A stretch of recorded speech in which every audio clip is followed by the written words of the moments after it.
Kumusta po mga kapatid?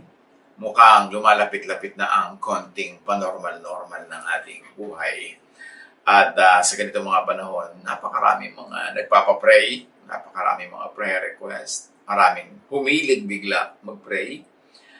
Prayer is a very mysterious force, mysterious power. There is almost very little known about prayer kung tutuusin natin. Kaya parang hit and miss sa mga prayer ng mga tao. Mintis dito, tama doon, may nagwo-work, merong parang hindi. Paano nga kaya yan? It is very important to review, to study how Jesus prayed. Kaya ang pag-aaral natin ngayon, isa na namang review, hindi ito bago, pero nawa meron tayong mga makitang bagong pagkaunawa sa prayer when we study and analyze more closely the Jesus prayer. So ang ating pag-aaral natin ngayon, Jesus prays. Si Jesus nagdarasal. Jesus taught people to pray. Isang central teaching niya yan. Luke 18:1. Then Jesus told his disciples a parable to show them that they should always pray and not give up. So, pray. Marami mga kuminsan nagme-message sa akin, nagte-text, paano po ba ako magpe-pray? May sakit ang nanay ko, hindi ko alam kung paano ipagpe-pray. May problema ako, paano po ba ako magpe-pray? Well, to begin with, just pray. Pray from your heart. Wala naman sigurong maling prayer. Meron lang talagang napakatamang prayer, pero wala naman siguro ika-count ang Diyos na maling prayer. Maling paraan ng pagpe-pray. So kung sa palagay mo, hindi mo alam how to pray, mag-pray ka na lang basta from your heart. And then begin from there para ma-develop ang prayer life. Jesus taught people to pray alone. Ito ang napakahalaga nating maintindihan. Matthew 6:6, but when you pray, sabi ni Jesus, go into your room, close the door, and pray to your Father who is unseen. So una, pupunta ka na sa room mo, tapos isasara mo pa yung pinto. Yung mga iba naman pilosopo, paano po pag walang room? Well, you have to develop a room in your mind. Ang importante dito na itinuturo ni Jesus, dapat private. Dapat may privacy. Dapat kayo lang ng Diyos ang nagtatalastasan, walang ibang kasali, walang ibang kasangkot sa usapan ninyo. How you create that space, physical space, or that space in your mind and in your heart, ikaw na siyempre didiskarte nun. Importante yung pumunta ka sa room or the equivalent of room. Ang mahalaga, basta private, unseen by others. Only the Father is the audience, and you are free to not perform. Bakit mahalaga yon? Because many prayers, even especially for others, is better done in private. Para walang performance. Kung minsan makakarinig tayo, wow, ang ganda naman ng prayer mo ate, ang ganda ng prayer mo kuya. Nagandahan yung mga kapwa-tao na nakinig, nakarinig, pero nagandahan kaya ang Diyos. That's another thing. Kasi yung mga iba, pag pinag-pray mo halimbawa at o pinag-lead mo ng prayer, may kodigo, merong script para maganda ang dating. And up to a point, nakaka-bless talaga yung gano'n na well-chosen yung words, na suabe, smooth, pero hindi naman tayo ang primary audience kundi ang Diyos. So, ang Diyos kaya nasyahan. Nakita niya kaya yung sincerity, nakita niya kaya yung truthfulness ng prayer na scripted. Hindi naman kung may kodigo o may notes o may script, hindi na truthful. Dahil kung nung kinocompose mo yung prayer, truthful ka naman, di truthful yon. Na ayaw mo lamang na magkaroon ng mga rough edges, na magkamali-mali ng mga sasabihin, lalo't hindi ka sanay sa public speaking, kung sincere ka nung kinocompose mo yung notes mo, di sincere din yung prayer na yun. Kaya nga, ang sabi ni Jesus, para wala na lang mga ganyang issues, pray in private.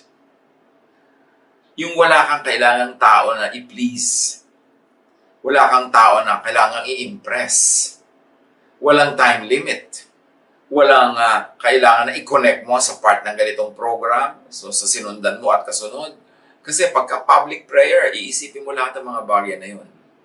Napakahalaga, lalong-lalo sa prayer for the sick, prayer for people with requests, especially prayer for victory against opponents, When people ask me to make that kind of prayer, I'll say, okay, I'll pray alone. I'll pray in private.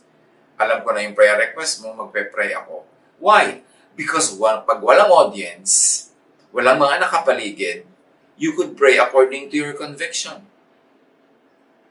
You could pray according to the Spirit's leading, not as requested. Kasi may mga panahon na may nagre-request sa'yo magpa-pray, pero deep within you, in your heart of hearts, hindi yun ang gusto mo ipag-pray para sa Kanya. Hindi yun ang leading mo na ipag-pray para sa Kanya.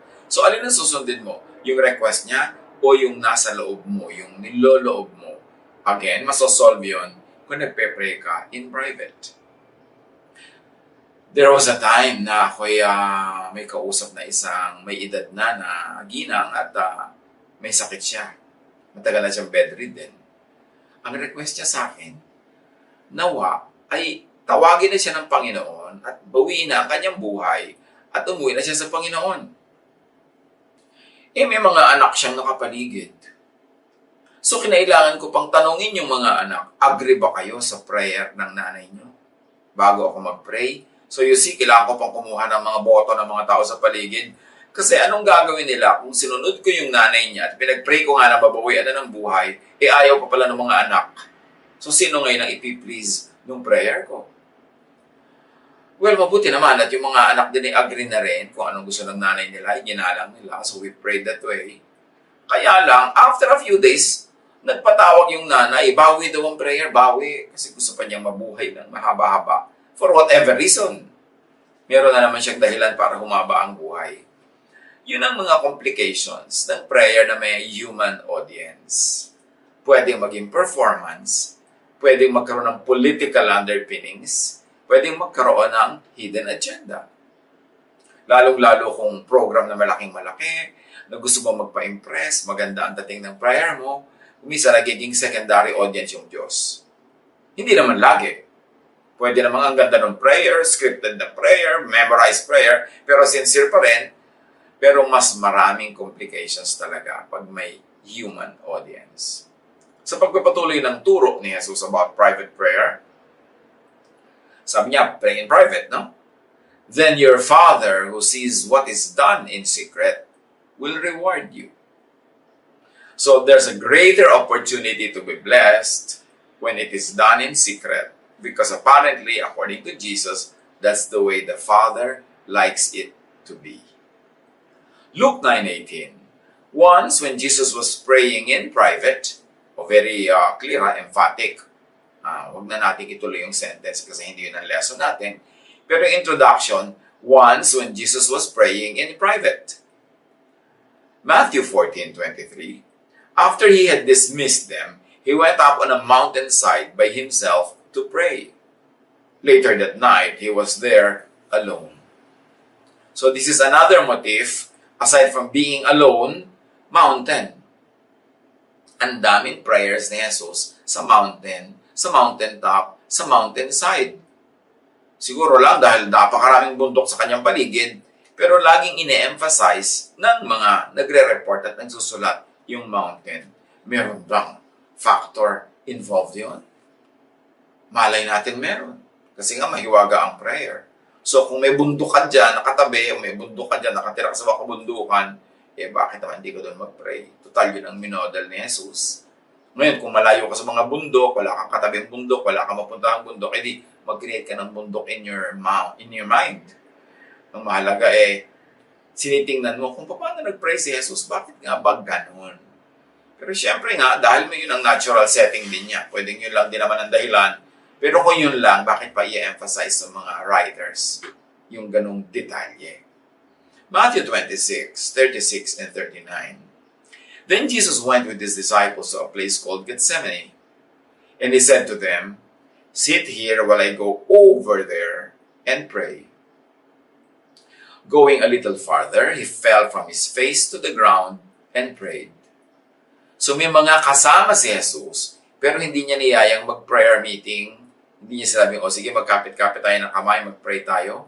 No, sabi niya, dito lang kayo, ako, pupunta pa doon, lalayo-layo pa ako, at doon ako magdarasal.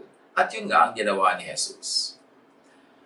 We have nothing against prayer meeting, lalo kapit-kapit kamay, lalo kung pwede na yung ganon, dahil ngayon, di ba, may physical distancing. Pero, halimbawa, at meron gusto mag-pray in groups, there's nothing against that. I mean, there's no teaching against that. Pero si Jesus, ang minodel niya, yun ang pinag-uusapan natin. Hindi nga siya nakipag-pray kasama yung kanyang mga disciples, lumayo-layo pa siya. And interestingly, dahil pinag-uusapan natin yung motif ng bundok, Gethsemane is a valley. It is in the middle of parang two mountain ranges, and there are several mga mini hills around. So there's really something about mountains. Pag-aralan nyo yan, mag-meditate upon it, at baka ma-reveal sa inyo ang dahilan kung bakit mahalaga yung mga bundok-bundok sa prayer ni Jesus. Maybe because of nature elements, sounds, or the peace, the silence, whatever it is, doon nagpe-pray madalas si Jesus sa ganong setting. Pray without much words. Isa pa yan sa turo ni Jesus. He taught people to pray without much words. In fact, kung pwedeng without words, mas mainam. Matthew 6:7, and when you pray, do not keep on babbling like pagans, for they think they will be heard because of their many words. So, huwag na lang daw maraming salita, maraming words, maraming dekorasyon na madalas mangyari sa public prayer. Pagka public, may audience, maraming mga nagli-lead ng public prayer ang nalilibang at nagpe-perform to the gallery, nagiging isang magandang palabas ang kanyang prayer. Hindi lagi, pero once more, there's a big temptation for that. Kasi nga, yung mga human audiences. In private, prayer can be in thought. Pag private lang, mag-isa ka lang nagdarasal, pwedeng hindi mo usalin yung salita. Sa thought lang. So it becomes prayer without and beyond words. Kasi, word has limits. Word is baggage. Lalo kung magpe-pray ka publicly, pati pronunciation mo dapat tama. Magiging conscious ka pa doon. At pagka mali ang pronunciation mo, meron naman mga critics na kasama magpe-pray ang na-offend. Magtatawanan, papalihim, kasi nakakatawa halimbawa yung pronunciation mo. At pagka hindi ka masyadong eloquent, hindi masyadong malaki ang iyong bokabularyo, hindi mo na-express talaga exactly what's in your heart pag magpe-pray ka with words. Kaya once more, prayer in private is very powerful and effective because you don't even need words. You don't even need to say anything kahit nasa isip mo pa lang yon na iintindihan na yun ng Diyos. In fact, kahit hindi chronological ang dating ng mga thoughts sa iyong utak, sa iyong isip, sa iyong consciousness, naiintindihan pa rin ng Diyos kahit na rumble-rumble yung prayer mo kasi kaya ng Diyos i-rearrange sa kanyang isip yung iniisip mong magulo. Pero kung may nakikinig na kapwa-tao, kailangan organize yung mga sentences mo. May agreement of subject and predicate. Kailangan tama ang mga tenses. That's why praying in public is very, very challenging. So in private, prayer can be in spirit. Whatever it means to you. Let no one define to you what spirit means. Kailangan ikaw makadevelop ng sarili mong spirituality. Yung organized religion in the last 2,000 years, organized Christianity, Christianity Incorporated, masyadong kinontrol ang prayer. Masyadong scripted ang prayer. Laging may mga standards kung paano ang prayer. At kung may mga prayer meeting, kahit ang mga Bible-based Christians, nakalista sa board ang prayer o electronically nakalista kung ano ipagpe-pray, naka-assign kung sino ang magpe-pray, pati length of time that you can pray. So, controlled lahat. How can you pray in spirit when everything is scripted? Once more, ang sagot, pray in private. Beyond human rules, beyond human conventions, and beyond human communication systems. Importanteng makadevelop tayo ng personal prayer life. Hindi yan madedevelop kung laging organized, controlled, at scripted. In private, prayer can be in bodily gestures, even in dance. Kaya marami mga ancient peoples ng araw, ang prayer nila pasayaw. Kahit sa Pilipinas, marami tayong sayaw na actually prayer yon. Kasi kung pwede mag-pray ang dila with words, kung pwede mag-pray ang mind with thoughts, pwede mag-pray ang body with movements. That's why dance is sacred pagka ginamit mo ng tama. So pwedeng yung prayer mo, nagda-dance ka mag-isa. Gagawin mo ba yun kung public? Pwede kang lumuhod, pwede kang tumayo, pwede kang humiga, pwede kang dumapa. Kasi wala namang tao magkikriticize sa'yo o kailangan makayan unawa ng ginagawa ng katawan mo. Kaya mas may kalayaan to pray privately. And in private, prayer can be in artistic and expressive media. Painter ka, pwede ka ba mag-pray by painting? Why not? Musician ka, pwede ka ba mag-pray by playing music? Why not? Athlete ka, pwede ka bang mag-pray by doing calisthenics or doing athletic contortions? Why not? Naiintindihan ng Diyos yung language ng iyong katawan. Kaya napakahalaga yung freedom, and that freedom is available in private. Private prayer opens the spiritual discourse with God.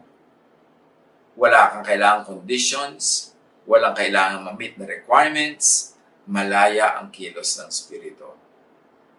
So, prayer in private opens the communication front on many fronts. Ang daming pwedeng daanan ng communication nyo ng Diyos. In many forms and media. On many levels. To boundless dimensions. That's why prayer becomes a true spiritual experience. Pwede rin naman niyang mangyari sa group prayer, yung true spiritual experience, multimedia, multidimension. Pero mas mahirap mangyari. Kasi iba-iba ang isip ng mga tao, iba-ibang iniisip nila, iba-ibang taste nila, kaya mas madaling mangyari yan sa private prayer.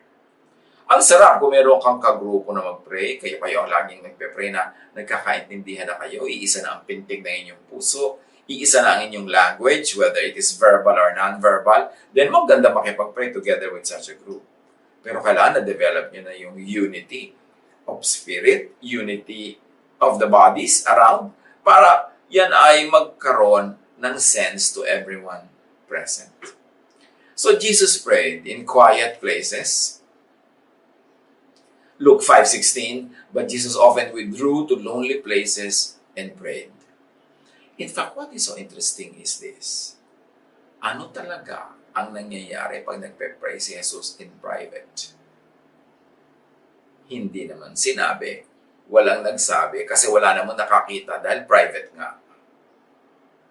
Dahil yung prayer niya ay private. Yung sinasabing pagkahaba-habang prayer niya sa John 17, dapat reviewin kung gaano talaga ka-personal yung prayer na yon. Dahil bakit naman nalaman nung nagsulat ko nung pinag-pray ni Jesus, nag-iisa naman si Jesus. Ang haba-haba pa, complete sentences, very complex. In-interpret kaya yan ng mga writers later. In-imagine nila, tapos in-interpret nila, o meron silang basis for thinking na pinag-pray ni Jesus, tapos di-restate na lang nila in sentences that could be understood by people. Kasi wala naman nag-record, nakarinig ng prayer niya sa Book of John. That's a very interesting study. So mga kapatid, let's open our hearts, our minds to the possibilities of the Jesus prayer outside of the traditional understanding that we have. Dahil bakit pag nagpe-pray siya, nangyayari talaga yung pinagpe-pray niya. Pag nag-uutos siya sa hangin, sumusunod yung hangin. There must be something happening during his prayer, in his prayer, that's still unknown to us.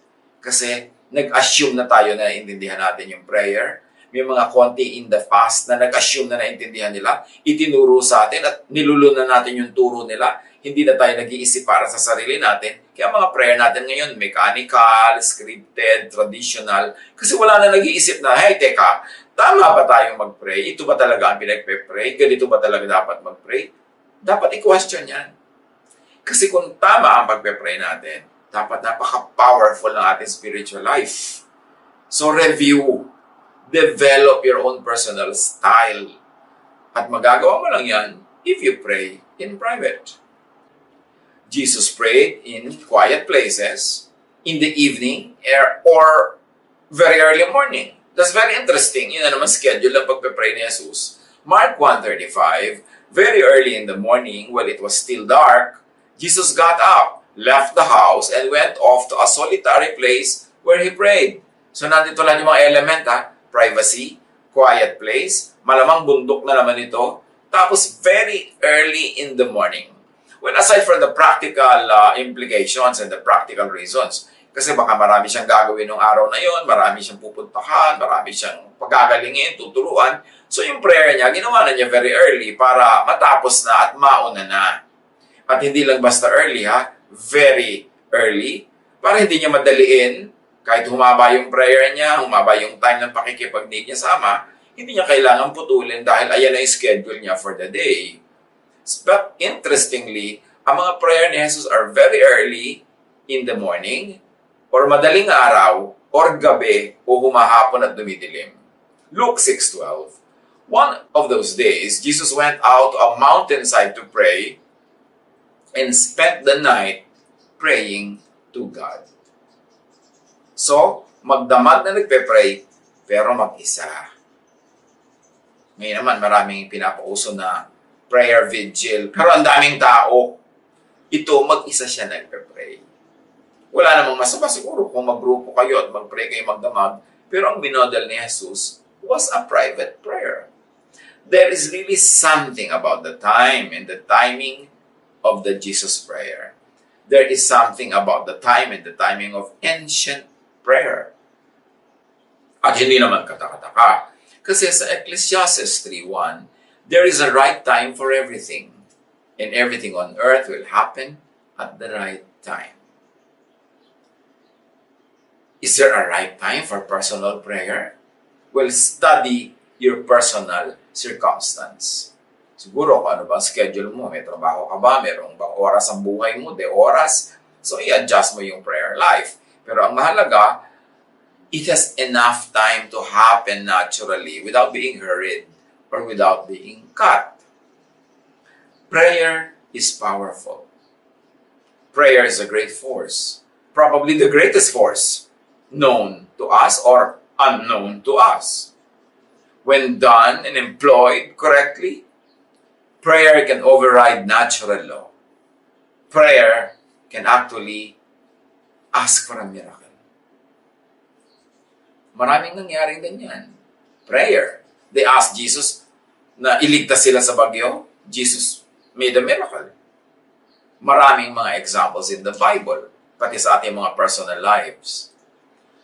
Kung may natural law, halimbawa, gravity, malulunod ka dahil may law of gravity, may law of buoyancy, pero merong prayer that can override natural law. Hindi natin alam kasi kung kailan tatalab yung prayer that overrides natural law at kailan ang mangingibabaw ay natural law no matter how much you pray. So ang gawin mo, do whatever natural law requires, do your best, get to the very end of what you can do as a human being, and then pray. Pinaghalo mo yung dalawa. Hindi mo kasi alam kung kailan yung natural law lang ang tatalab. Hindi mo alam kung pwedeng i-override yun with prayer. So, sundin mo yung natural law. Gusto mo lumusog, do what it takes naturally na maging malusog, tapos mag-pray ka pa. O may sakit ka, do what is naturally available. Magpagamot ka, gawin mo lahat ng mga protocols na alam ng science, tapos mag-pray ka pa. Tapos sinabihan ka ng science, may tanig ng buhay mo, wala ka ng pag-asa o mamamatay ka na dyan, mag-pray ka, humingi ka ng himala. Kasi ginawa yan ng maraming tao, kahit sa Bible, at sa ating buhay sa paligid natin. At alam nating may mga prayer na tinugon na override ang natural law, humaba yung buhay ng tinaningan. So gawin mo pareho. Yun ang maganda doon. When done and employed correctly, your prayer can be more forceful than natural law. We know of verses and records in the Bible when the sun even stopped from going down. Kasi humingi, nagpe-pray sila Joshua na huwag lumubog ang araw at hindi lumubog. Meron pa nga na bumalik pa nga yung araw 10 steps doon sa kanilang orasan, yung mga steps na dinadaanan ng liwanag ng araw, umatras pa. Why not? God is God of nature, God of the universe, God of all creation. Pwede naman niya yan i-rewrite, pwede niyang isuspend, pwede niyang bilisan, pwede niyang iksian, pwede niyang habaan. Nasa Diyos yan. Pero ang tanong ay, i-grant ba niya yung prayer mo? Kaya dapat maintindihan natin yung mechanics, dynamics talaga ng prayer. What prayer gets answered? Yes. What prayer gets answered? No. What prayer gets answered? Maybe. What prayer gets answered later? Ano dapat nating unawain? At ang disadvantage ng corporate prayer, ng organized prayer, wala kang panahon to explore for yourself what kind of prayer works for you. What kind of posture, what kind of timing, what kind of wording, how you communicate with God, that can be developed in private prayer. So again, why don't you develop group prayer, make a grupo ka, and develop personal prayer? Best of both worlds ang mangyayari sa iyong buhay. At huwag tatamad-tamad na lagi nila nagpapapray sa iba. Pastor, ipag-pray niyo po ako, may sakit ako. Ba't di ka makapag-pray sa sarili mo? Ba't di ka mag-pray? Ba't kailangan mo ko utusan para mag-pray for you? O pero sige na nga, para masaya ka, ipagpe-pray kita. Tsaka love kasi kita, ipagpe-pray kita. Pero kailangan nagpe-pray ka rin. O kailangan ikaw ang pangunahin nagpe-pray. Kasi sa pag-develop ng religion, sa pag-develop ng corporate religion, nagkaroon ng mga corporate prayer leaders. Yung bang may prayer department. Kailangan mo ng prayer department. Dapat everybody prays. May mga prayer warrior talaga. Bakit pati prayer magiging war? Hindi mo pwedeng peaceful praying. Kailangan pa talaga war. Yung nakikipagbakbakan ka sa demonyo, nakikipagbuno ka sa demonyo. Always pictures of war. Sabi sa Bible, resist the devil and he will flee from you. Hindi naman tayo sirbihang fight the devil eh. You cannot fight the devil kasi ang lakas-lakas nun. Ang sabi lang, resist the devil in the name of Jesus. Hindi mo siya kailangang makipagbuno ka. Yung pitikin mo lang yan. Sabihan mo lang umalis. In the name of Jesus, hindi mo kailangan makipag-boxing sa kanya at makipag-karate-karate sa kanya kasi hindi mo kaya yun. Pero resist the devil and he will flee from you. So ang prayer talagang kailangan gawing fight, kailangan gawing war. Masyado naman kasing warlike yung mga ibang religious style natin eh. Lagi nakaka-stress, lagi nilang may demonyo, lagi nilang labanan. Hindi mo pwede mag-pray quietly, calmly, tulad ng pagpe-pray ni Jesus. Well, there's nothing wrong siguro with being a prayer warrior. Pero ang tanong ko lang, hindi mo pwede maging prayer ambassador para peaceful? Kasi si Jesus, the way of peace. Bakit kailangan tayo mag-stress? Lagi na lang tayo warlike, lagi nakakapagod yun eh. So, tahimik lang na prayer. Can you develop that? Magandang pag-aralan at magandang subukan. So, importante, i-develop ang personal life. Humingi ng mga himala kung gusto, kung kailangan. But of course, begin with natural law. Of course, normally, stick to natural law. Bago ka humingi ng himala, gawin mo muna ang lahat na magagawa mo bilang tao. At the end of what you can do, dun mo nalang hingin ang himala. Pero, huwag tayong sobrang mahumaling din sa natural law na malilimutan na natin na yes, may himala, yes, may prayer, at maraming unknown sa prayer. Ang dami pa. Wala naman kasi masyado nakapag-develop niyang prayer sa kanyang buhay dahil in the last 2,000 years of Christianity, all sekta, all grupo of Christianity, regulated ng church yung prayer. Pati kung ano ipagpe-pray, paano magpe-pray, kailan magpe-pray. Kaya walang nakadevelop ng personal prayer life. It's time na makadevelop tayo niyan.